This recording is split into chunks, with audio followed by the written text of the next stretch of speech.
Hello my dear students, आज जो हम बात करेंगे, आज के जो हमारा टॉपिक है वो फॉर्मल चार्ज है। और अगर हम फॉर्मल चार्ज के ऊपर बात करें तो फॉर्मल चार्ज को हम कैसे निकाल सकते हैं। तो देखिए, इसके लिए बड़ा शॉर्ट कॉन्सेप्ट मैं आपको बताने वाला हूँ। मान लीजिए आपको क्या दिया है यहाँ पे, इस तरह से CO3 2 नेगेटिव कार्बोनेट आयन दिया है। और इस कार्बोनेट आयन में मैं आपसे कह रहा हूँ कि इसका फॉर्मल चार्ज क्या होगा। तो देखिए, इसका फॉर्मल चार्ज निकालना बहुत आसान है। आप फॉर्मल चार्ज कैसे निकाल सकते हैं। देखिए ऊपर देखिए कितना चार्ज है इस पे, ऊपर कितना चार्ज है -2, जितना है विद साइन उसे लिख दो। लिखने के बाद ये देखो जो सेंटर एटम है उसके साथ कितना अटैच है। तो यहाँ पे ऑक्सीजन अटैच है, कितनी है 3। इससे डिवाइड कर दो, डिवाइड करने पे जो आएगा वो आपका फॉर्मल चार्ज हो जाएगा। तो इसका फॉर्मल चार्ज ये हो गया। और देखिए, जैसे मैंने आपसे कहा कि इसका फॉर्मल चार्ज क्या होगा, तो इसका फॉर्मल चार्ज क्या होगा। अगर हम इसके फॉर्मल चार्ज की बात करें तो इस पर कितना चार्ज है +1, ऊपर लिख दीजिए। सेंटर एटम के साथ कितना अटैच है 4, 4 से डिवाइड कर दीजिए तो कितना आ जाएगा +0.2। इसी तरह से फॉर्मल चार्ज निकालना होता है। मान लीजिए मैं आपको कहता हूँ कि इस पे क्या फॉर्मल चार्ज होगा, very very most important, PO4 3 negative. मैंने कहा इसका फॉर्मल चार्ज बताइए। तो ऊपर कितना चार्ज है -3, सेंटर एटम के साथ कितना अटैच है 4। तो इससे जब हम डिवाइड करेंगे इसे तो कितना हो जाएगा -0.75। तो आप किसी का भी फॉर्मल चार्ज निकाल सकते हैं। मैंने कहा SO4 2 नेगेटिव पे कितना फॉर्मल चार्ज होगा। तो SO4 2 नेगेटिव पे फॉर्मल चार्ज की अगर हम बात करें तो कितना फॉर्मल चार्ज हो जाएगा -2.4। कितना आ जाएगा माइनस के 0.5। तो इसका फॉर्मल चार्ज हो जाएगा। अब तुम्हें क्या याद रखना है, तुम्हें ये याद रखना है कि फॉर्मल चार्ज में कभी कभी स्ट्रक्चर बना के दे देता है। जैसे उसने कहा O3 मॉलिक्यूल है आपके पास, और इसमें अगर हम फॉर्मल चार्ज की बात करें तो O3 की अगर स्ट्रक्चर की बात करें तो कितना ऑक्सीजन है हमारे पास, 3 ऑक्सीजन है। तो अगर हम इसके स्ट्रक्चर की बात करें तो इसकी स्ट्रक्चर कुछ इस तरह से होती है। यहाँ पे ये दोनों ऑक्सीजन आइटम मैच्युअल बराबर की साझेदारी, मैच्युअल शेयरिंग करते हैं। और ये वाला ऑक्सीजन इसमें क्या बना लेता है, कोऑर्डिनेट। तो याद रखिए, अगर फॉर्मल चार्ज जब आप निकाल रहे हैं तो जो मैच्युअल शेयरिंग कर रहा है ये वाला ऑक्सीजन आइटम इस वाली ऑक्सीजन आइटम के साथ मैच्युअल शेयरिंग कर रहा है, बराबर की साझे। तो जो एटम बराबर की साझेदारी करता है, अगर हम उस पर फॉर्मल चार्ज की बात करें तो उस पर 0। जो एटम लॉन पे इलेक्ट्रॉन डोनेट करता है, देने का काम करता है, उस पर ऑलवेज याद रखिए फॉर्मल चार्ज +1, उसको फॉर्मल चार्ज +1। और जो लेने का काम करता है, जो एक्सेप्टर है, उसका जो फॉर्मल चार्ज है वो कितना होता है -1।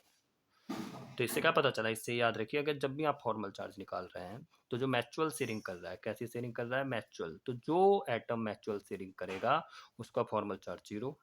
जो डोनेट का काम करेगा, डोनर का काम करेगा, उसका फॉर्मल चार्ज ऑलवेज +1। और जो एक्सेप्टर का काम करता है उसका फॉर्मल चार्ज -1। तो अगर हम वैसे पॉइंट की बात करें तो आपको मैंने डायरेक्ट बताया कि जितना चार्ज दिया है उतना ऊपर लिखिए, जितना सेंटर एटम के साथ जुड़ा है उससे डिवाइड कर दो, जो आएगा वो फॉर्मल चार्ज हो जाएगा। लेकिन अगर कहीं पे स्ट्रक्चर दी गई तो स्ट्रक्चर के केस में क्या करना है, जो मैच्युअल शेयरिंग कर रहे हैं, क्या कर रहे हैं, मैच्युअल शेयरिंग कर रहा है। तो ये ऑक्सीजन एटम क्या कर रहा है, मैच्युअल शेयरिंग कर रहा है। तो जब ये मैच्युअल शेयरिंग कर रहा है तो इसका फॉर्मल चार्ज कितना हो गया 0। ये डोनर का काम कर रहा है तो इसका फॉर्मल चार्ज +1। ये एक्सेप्टर का काम कर रहा है तो इसका फॉर्मल चार्ज -1 हो जाएगा। अब इसमें नेक्स्ट पॉइंट जो आता है, उस नेक्स्ट टॉपिक की अगर हम बात करें तो वो ओवरलैपिंग आती है। अगर हम ओवरलैपिंग की बात करें तो ओवरलैपिंग किसमें है, S, P and D orbit. तो इनकी ओवरलैपिंग कैसे हो सकती है, तो बड़ा इजी कॉन्सेप्ट है इसका। आपको ये याद रखना है, अगर आपके पास, मैं आपसे कह रहा हूँ फर्स्ट पीरियड की बात हो रही है तो फर्स्ट में कौन आता है, हाइड्रोजन हीलियम आते हैं। अगर सेकंड का दिया गया है, सेकंड में कौन आता है आपका, lithium, beryllium, boron, carbon, nitrogen, oxygen, fluorine, neon. और थर्ड का जब आता है, मैक्सिमम यही क्वेश्चन यहाँ से बनता है। कैसे बनता है वो मैं आपको बता रहा हूँ। यहाँ पे कौन आएगा, सोडियम, मैग्नीशियम, एल्यूमिनियम, या आपका silicon, phosphorus, sulphur, chlorine, argon. ये है। अब तुम्हें याद ये रखना है, अगर आपको कोई कंपाउंड दिया गया है और वो फर्स्ट का है तो आपको लिखना है सिग्मा, क्या लगाना है सिग्मा। सेकंड का है तो क्या लगाना है पी पाई, और थर्ड का है तो क्या लगाना है डी पाई। अब क्वेश्चन कैसे आएगा देखो, वो कहेगा कि CO3 2 नेगेटिव में किस तरह की ओवरलैपिंग होगी। तो कार्बन देखो कौन सी लाइन का है, सेकंड का है। तो जब ये सेकंड का है तो सेकंड के लिए क्या लगाना है पी पाई। जैसे कार्बोनेट आयन, तो कार्बोनेट आयन की अगर हम बात करें तो कार्बोनेट आयन में देखो कार्बन कौन से का है, पी पाई। सेकंड में आ रहा है तो पी पाई होगा। और ऑक्सीजन भी किस में, इसी में आ रहा है तो इसका भी क्या होगा, पी पाई होगा। तो इस तरह से ओवरलैपिंग करनी होती है, बहुत आसान होता है। जैसे मैं आपसे कहूँ SO4 2 नेगेटिव में किस तरह की ओवरलैपिंग होगी, तो सल्फर कौन से में आ रहा है, थर्ड में आ रहा है, तो इसके लिए क्या हो जाएगा डी पाई। ऑक्सीजन इसमें आ रहा है सेकंड में, तो क्या हो जाएगा पी पाई, तो डी पाई पी पाई।